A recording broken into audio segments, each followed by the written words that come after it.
Depois você veio aqui para a Bahia, o que significa então que aqui Nordeste, Bahia, Alagoas e Pernambuco, Sergipe é anterior, quase 10 anos, né? Naquele momento, as suas expectativas em relação ao movimento negro, eu acho que era a expectativa geral de muitos. E hoje, as suas expectativas que você tinha naquele momento de criação do movimento negro, elas foram satisfeitas? Você está satisfeito? Se cumpriu? Olha, eu acredito que nós, os dinossauros, como somos chamados, os dinossauros do movimento negro, nós não estamos satisfeitos, porque não houve realmente a consecução dos objetivos. A gente lutou e continua lutando para que haja a expressão da liberdade, porque a gente entende que a liberdade, que a liberdade é fundamental. Mas existe uma série de violência, uma série de confronto a uma coisa que não está muito equilibrada. Porque, de repente, o negro se voltou contra o próprio negro, cristalizando uma forma que a gente estava lutando, uma forma de luta anterior. Então, acredito que o racismo está mais recrudescendo, está cristalizando dentro do seio da própria comunidade negra. Olha, Sergipe tem 86% da sua população é de negros. A Bahia tem 81%. Quer dizer, Sergipe, em termos comparativos, é maior, tem mais negros do que a Bahia, em termos comparativos. Tá? Porque Sergipe tem 76 municípios, aqui tem quase 900 municípios. Tá? Então, em termos comparativos. E a gente percebe que o negro continua sendo omissos e omitidos nos espaços de poder. E quando o negro chega no espaço de poder, ele abre o braço para impedir que o outro negro assuma, que outro negro chegue ali. Quando, na verdade, a gente busca essa expressão, que o negro vá para o espaço de poder e que abra espaço para que outros negros acompanhem, que outros negros possam chegar. Então é muito emocionante, porque de repente a gente diz, por que bater palma quando o negro recebe um título? Porque não é coisa. Mas de repente a gente bate palma, porque de repente a gente percebe que é muito difícil a gente ver o negro receber o título. Aí de repente, será que é difícil ou que nós não estamos acostumados a valorizar o negro? Porque de repente se coloca o negro é o preto. Então, é o preto, se não for preto, se não tiver o beição, se não tiver o cabelo curto, aí não é negro. Então, de repente, é um mulato, e de repente, o mulato não se considera negro. Então, quando nós criamos o movimento negro, a nossa metodologia é a seguinte: o preto, o pardo e o mulato são negros. Então, o conjunto da nossa unidade, tá, é exatamente a unidade da unidade racial. Igualdade racial. Essa igualdade racial não é buscar dizer que o negro clareou, virou branco, não. É uma questão que a gente vai lutar contra essa expressão de clareou, virou branco. Porque o racismo começa e desenvolve dentro da nossa própria casa. Porque meu irmão é mais claro do que eu, de repente ele briga comigo e me chama de negro. Minha sobrinha, minha neta, coisa aí, de repente uma começa a discutir por causa da cor, a cor da pele. Então criou-se esse colorido. E isso é que depõe contra a nossa identidade, contra a nossa relação. A relação interracial, a relação do negro com o próprio negro é dificultada exatamente dentro desse processo, desses conflitos de cor. Percebe? De repente já não pode mais aquela coisa, vamos lá, patrulhar. A menina está fazendo faculdade, de repente gostou do menino. Só que o menino é claro. Aí pode levar esse menino na casa dela, na medida em que apresente como companheiro de sala e que vai fazer um trabalho, mas nunca como namorado, nem como amante, porque de repente a família chega e mas olha, cuidado, não sei o quê. E se esse menino leva um preto, o que é que a família vai dizer? Olha, minha filha, vai acabar com isso, porque de preto já bate a família. Quer dizer, isso é um processo que vai vinculando, que vem de geração. Clareou, virou branco, então é o seguinte, vamos branquear a família. Vamos clarear. E essa política do clareamento é a política da perdição. Por quê? Porque de repente vai se basear em conceitos bíblicos, que a mais bota na cabeça que o carinha tomou a cachaça e amaldiçoou coisa de todo mundo, todo preto é amaldiçoado, e para justificar o quê? Justificar a repressão, justificar a coisa negativa que faz com a comunidade negra, porque diz que desde a Bíblia que ele é amaldiçoado, tá? E não é por aí. Então a gente tem que discutir essa questão para ver a valorização até onde o negro se aceita, tá? E que o negro tem que valorizar o outro negro. Então o meu trabalho enquanto autor é fazer essa denúncia, é fazer essa narrativa. Eu escrevi Queloide, e Queloide eu faço essa denúncia que estou colocando aí agora. Então, eu fui numa cidade, da palestra pela Secretaria de Educação, o projeto cultural João Murugum vai à escola, e, de repente, ele me coloca para dar palestra a todo mundo, e a criança de 3 a 6 anos de idade, aí estou lá para falar sobre questão racial. E não dá para ser um Xuxa lá, né? E eu fui fazendo de acordo com a coisa. Aí, como eu contei uma história, só olha, é o seguinte, vamos fazer. Aí pegamos 3 casais para mostrar exatamente os 3 grupos raciais do Brasil.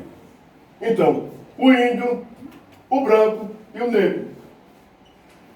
3 casais, 6 crianças foram separadas e, na medida em que eu contava a história, vinha o casal que era colocado. Então, chamei o índio e falei porque o índio estava ali, que era o dono da terra, etc, etc, etc, e todos entenderam. Então, depois chamou o casal branco, aí disse, ó, invasou, e não sei o que, aí eu detonei mesmo. Aí pensava, tudo bem. Aí quando eu chamei o negro, aí a menina não apareceu. Ah, de nada que esse casal apareceu. Não apareceu o casal do negro, e a menina começou a chorar. E de repente houve um choro, uma convulsão coletiva. De repente eu olhei, a moça, a merendeira estava chorando também. Porque a menina disse que não queria aparecer, não, que ninguém gostava de negro. Eu não quero ser negra, não. Não quero ser negra porque ninguém gosta de negro, porque ser negro é ruim. E aquilo ali, as outras crianças começaram a chorar. E eu fiquei realmente sem saber, não soube. As professoras também choraram e foi um negócio muito constrangedor. De sorte que eu faço essa narrativa a nível de introdução no livro, tá? O Queloide, para mostrar exatamente isso, por que aquele livro nasceu. Então nasceu exatamente dentro dessa experiência que teve no colégio, que a criança, 4 anos de idade, se recusou a ser negra. Uma criança parda, disse que não queria ser negra não, porque ser negra não presta, que ninguém gostava de negro, e foi aquele choro mesmo, que foi um negócio mesmo triste, tá? Tanto que por causa de, porque eu narrei isso, quando o livro, isso foi em Água Fria, em Salgado, tá? No povoado Água Fria. O livro não foi lançado em Salgado, que a secretária de Educação não aceitou. Eu liguei para lá para marcar, pedi autorização para fazer o lançamento no colégio, não fui atendido, falei com 3 pessoas na secretaria e não. Depois eu fiz a denúncia pelo minha página do Facebook. Aí ligaram para mim e disse, não, Severo, foi porque ela não estava. Eu disse, não estava o quê? Se me deram o telefone dela e eu liguei e o telefone não atendeu. Tá? Quer dizer, então é uma série de contradições.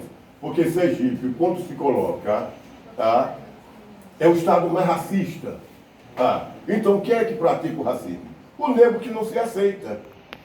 Então a população, onde se mata mais a juventude negra no Brasil, Sergipe. É só pegar o mapa da violência. Tá? E a gente vai atrás do chefe da polícia. Eu já tenho 6 cursos, 8 cursos de relações raciais para as polícias de lá de Sergipe, tanto a polícia militar quanto a polícia civil. Tá?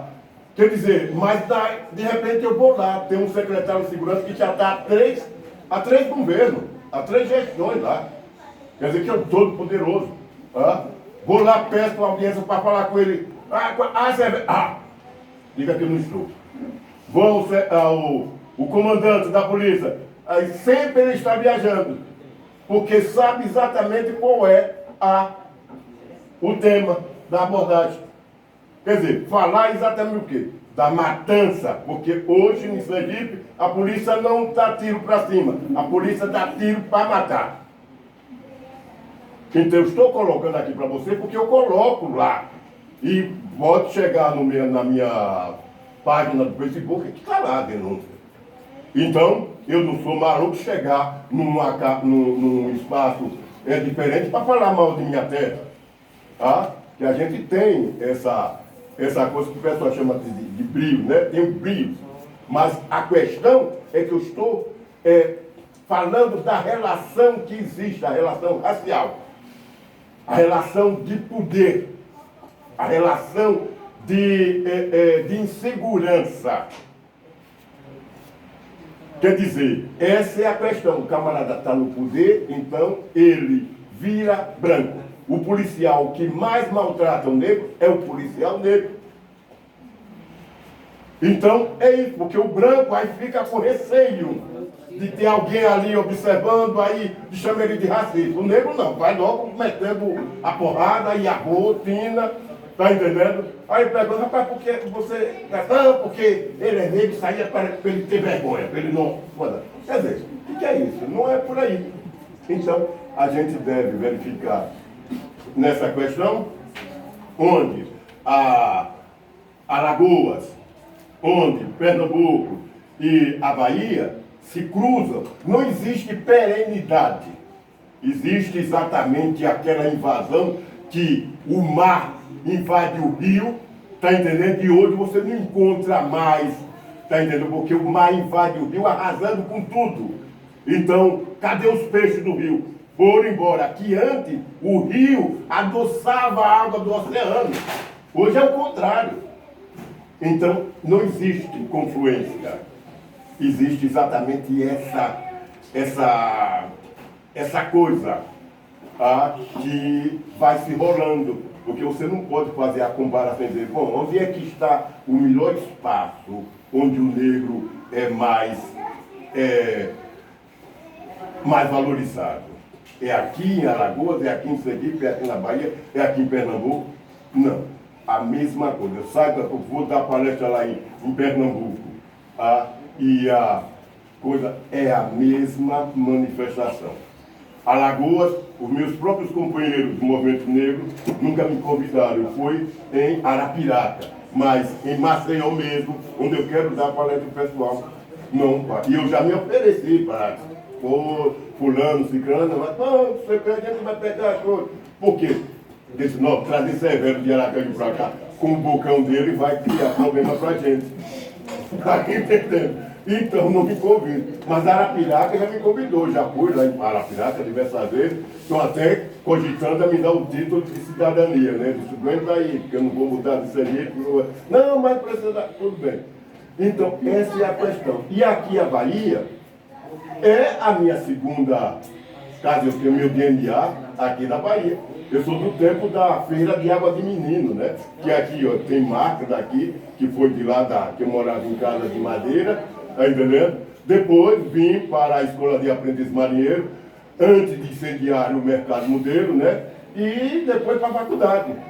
Então tem essas histórias e tem essa ação. Então não pode dizer, olha, tem a confluência, mas é da barbárie. Tá? A gente conhece, a gente é muito respeitado aqui, eu tive, poxa, o pessoal da faculdade, o pessoal do movimento negro, a gente saía, a gente brigava em reunião, terminava a reunião, a gente ia para o boteco tomar uma cervejinha, era tudo paz e amor. Tá? E a militância, apesar de eu ter começado em Santa Catarina, mas onde eu fui especializado, foi exatamente aqui, com o ENEB, Encontro de Negros do Estado da Bahia, e diversas investidas que a gente tinha aqui para os candomblé, que o candomblé não aceitava o movimento negro, essa coisa toda, e hoje a gente está vendo essa unidade. É como diz a menina, esqueci o nome dela, é aquela argentina que é esposa, a viúva Juanita Elber. Ela fala da união na diversidade. Porque, na verdade, o seu direito de falar, eu posso até não aceitar, mas eu tenho que respeitar. E eu respeitando, nós temos um impacto. Se eu respeito, nós temos uma força. Então, a união na diversidade é isso. E teve uma notícia que eu soube aí com o Lino, não sei, fiquei na dúvida se era realmente o Lino da gente. Faleceu? Não, é sobre uma agressão. Os estrangeiros brancos aqui bagunçam. Aí eu disse, gente, é lindo, porque... Os estrangeiros brancos aqui bagunçam. O francês aí procurou problema com ele e ainda denunciou ele como racista. Pois é. E eu disse, olha, não é o comportamento do nosso Lino, ele não é o Lino que a gente conheceu. Então alguma coisa está acontecendo. Então tem essas particularidades que a gente tem que ver, porque a época do movimento negro a gente era muito unido. A gente brigava muito, tem os grupos de, os grupos afros, e cada grupo tinha um partido, mas a gente discutia a nível de como se diz, nível do movimento negro, mas a gente era muito unido, a gente sabia quem era quem, o que era que o outro estava passando e a necessidade que o outro tinha. Então a gente existia uma cooperação. Então, hoje é difícil. João Jorge, que começou o trabalho, depois teve um outro menino que faleceu, Jonathan, Ana Célia, aquela menina que foi a ministra da Cultura, Luísa. Então, era uma congregação. E hoje a gente está sentindo muita dificuldade. O IPCN, não sei se existe mais no Rio de Janeiro, porque a gente se furava, que tem alguns companheiros, tem um fotógrafo que de vez em quando a gente está tendo a relação no Facebook, mas não tem mais aquela coisa, porque antes o IPCN era que dava a referência para todo mundo. Ele começava o trabalho lá e a gente já tinha uma referência para ir. E hoje está muito difícil, nós não temos uma liderança, não temos uma unidade. Então o que é que falta para o negro? Além de valorização da própria manifestação racial, que o negro não vota em negro, o negro tem que votar um negro, e o negro tem que respeitar o próprio negro. Aí eu pergunto, qual é a liderança que nós temos, a liderança negra no Brasil?